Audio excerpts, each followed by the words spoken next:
166.500 евра лани биле платени за стан во општина Аеродром. Највисоката цена за куќа во 2025 година достигнала во општина Центар 1.500.000 евра, каде се продали најскапиот деловен простор кој чинел фантастични 6,8 милиони евра. Ова се најновите податоци од годишниот извештај на Агенцијата за катастар на недвижности. Податоците велат дека најмногу недвижности се продале во општина Центар во текот на ланската година, каде што е регистрирана и највисоката просечна цена на квадрат 1.692 евра. Дополнително, општина Карпош и Аеродром ја формираа тројката, каде убедливо е најскап квадратниот метар за живење. Во Карпош 1.560 евра, а во Аеродром 1.420. Вкупната остварена финансиска вредност на пазарот изнесува 1,14 милиарди евра, што е раст од 12,9% во споредба со 2024 година. Најголем дел од оваа вредност е остварен во четвртиот квартал, односно 314 милиони евра.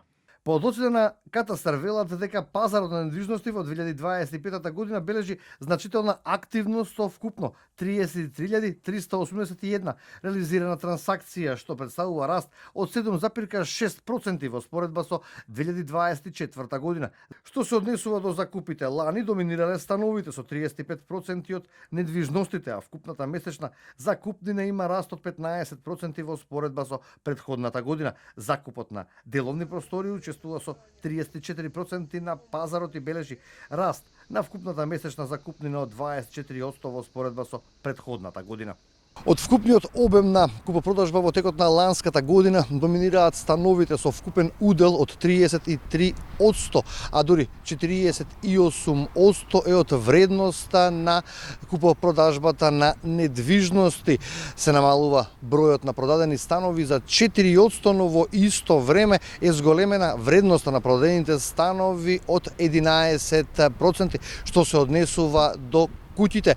Тука процентот изнесува 13% од вкупната купопродажба на недвижности, но растот на вредноста на куќите бележи фантастични 37%.